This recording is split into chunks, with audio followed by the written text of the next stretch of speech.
Sri Aurobindo, Savitri, a legend and a symbol. Book 1, the Book of Beginnings. Canto 1, the symbol dawn. It was the hour before the gods awake. Across the path of the divine event, the huge foreboding mind of night, alone in her unlit temple of eternity, lay stretched, immobile, upon silence marge. Almost one felt, opaque, impenetrable, in the sombre symbol of her eyeless muse, the abysm of the unbodied infinite. A fathomless zero occupied the world. A power of fallen, boundless self, awake between the first and the last nothingness, recalling the tenebrous womb from which it came, turned from the insoluble mystery of birth, and the tardy process of mortality, and longed to reach its end in vacant naught, as in a dark beginning of all things, a mute, featureless semblance of the unknown, repeating forever the unconscious act, prolonging forever the unseeing will, cradled the cosmic drowse of ignorant force, whose moved creative slumber kindles the suns and carries our lives in its somnambulist whirl. Athwart the vain, enormous trance of space, its formless stupor, without mind or life, a shadow spinning through a soulless void, thrown back once more into unthinking dreams. Earth wheeled, abandoned in the hollow gulfs, forgetful of her spirit and her fate. The impassive skies were neutral, empty, still. Then something in the inscrutable darkness stirred, a nameless movement, an unthought idea, insistent, dissatisfied, without an aim, something that wished but knew not how to be, teased the inconscient to wake ignorance. A throe that came and left a quivering trace gave room for an old tired want unfilled, at peace in its subconscient moonless cave, to raise its head and look for absent light, straining closed eyes of vanished memory, like one who searches for a bygone self and only meets the corpse of his desire. It was as though even in this North's profound, even in this ultimate dissolution's core, there lurked an unremembering entity, survivor of a slain and buried past, condemned to resume the effort and the pang, reviving in another frustrate world. An unshaped consciousness desired light, and a blank prescience yearned towards distant change. As if a childlike finger laid on a cheek, reminded of the endless need in things, the heedless mother of the universe, an infant longing clutched the sombre vast.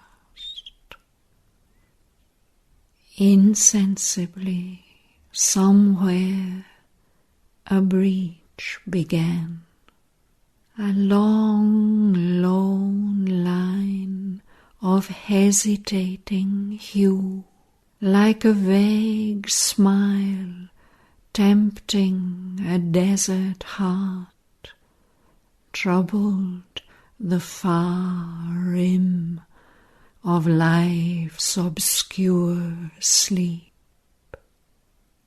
Arrived from the other side of boundlessness, an eye of deity peered through the dumb deeps.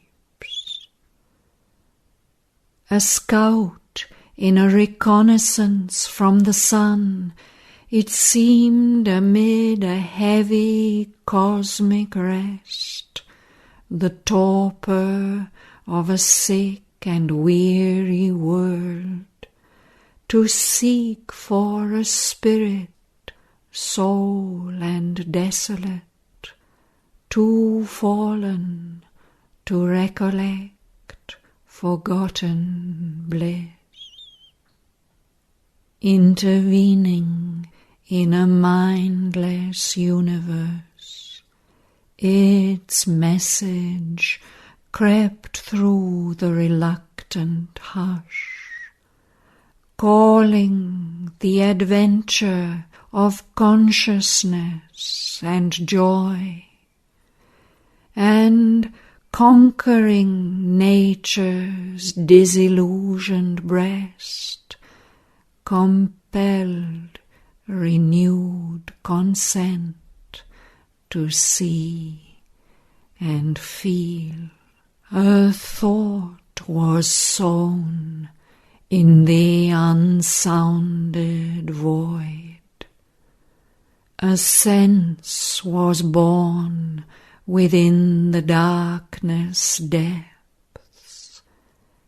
A memory quivered in the heart of time, as if a soul long dead were moved to live. But the oblivion that succeeds the fall had blotted the crowded tablets of the past, and all that was destroyed must be rebuilt, and old experience laboured out once more. All can be done if the God touch is there. A hope stole in that hardly dared to be amid the night's forlorn indifference, as if solicited in an alien world with timid and hazardous instinctive grace, orphaned and driven out to seek a home, an errant marvel with no place to live. Into a far-off nook of heaven there came a slow, miraculous gesture's dim appeal. The persistent thrill of a transfiguring touch persuaded the inert black quietude and beauty and wonder disturbed the fields of God. A wandering hand of pale enchanted light that glowed along a fading moment's brink, fixed with gold panel and opalescent hinge, a gate of dreams ajar on mystery's verge. One lucent corner, windowing hidden things, forced the world's blind immensity to sight. The darkness failed and slipped like a falling cloak from the reclining body of a god. Then, through the pallid rift that seemed at first hardly enough for a trickle from the sun, outpoured the revelation and the flame, the brief perpetual sign recurred above, a glamour from unreached transcendences, iridescent with the glory of the unseen, a message from the unknown immortal light ablaze upon creation's quivering edge. Dawn build her aura of magnificent hues, and buried its seed of grandeur in the hours. An instant's visitor, the Godhead shone. On life's thin border, a while the vision stood, and bent over earth's pondering forehead curve, interpreting a recondite beauty and bliss in colours, hieroglyphs of mystic sense. It wrote the lines of a significant myth, telling of a greatness of spiritual dawns, a brilliant code penned with the sky for page. Almost that day the epiphany was disclosed, of which our thoughts and hopes are signal flares. A lonely splendour from the invisible goal almost was flung on the opaque inane. Once more a tread perturbed the vacant vasts, infinity's centre, a face of rapturous calm parted the eternal lids that open heaven, a form from far beatitudes seemed to near, ambassadress twixt eternity and change, the omniscient goddess leaned across the breadths that wrap the fated journeyings of the stars, and saw the spaces ready for her feet. Once she half looked behind for her veiled son, then thoughtful went to her immortal work. Earth felt the imperishable's passage close. The waking ear of nature heard her steps, and whiteness turned to her its limitless eye, and scattered on sealed depths her luminous smile kindled to fire the silence of the worlds. All grew a consecration and a rite. Air was a vibrant link between earth and heaven. The wide-winged hymn of a great priestly wind arose and failed upon the altar hills. The high boughs prayed in a revealing sky.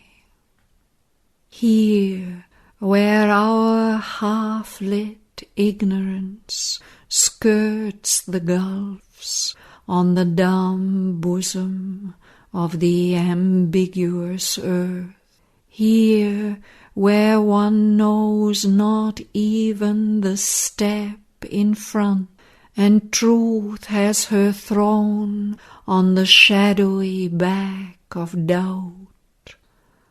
On this anguished and precarious field of toil, outspread beneath some large, indifferent gaze, impartial witness of our joy and bale, our prostrate soil bore the awakening ray. Here too the vision and prophetic gleam lit into miracles, common, meaningless shapes. Then the divine afflatus, spent, withdrew, unwanted, fading from the mortal's range. A sacred yearning lingered in its trace, the worship of a presence and a power too perfect to be held by death-bound hearts. The prescience of a marvelous birth to come. Only a little the godlight can stay. Spiritual beauty illumining human sight, lines with its passion and mystery matter's mask, and squanders eternity on a beat of time. As when a soul draws near the sill of birth, adjoining mortal time to timelessness, a spark of deity lost in matter's crypt, its luster vanishes in the inconscient plains.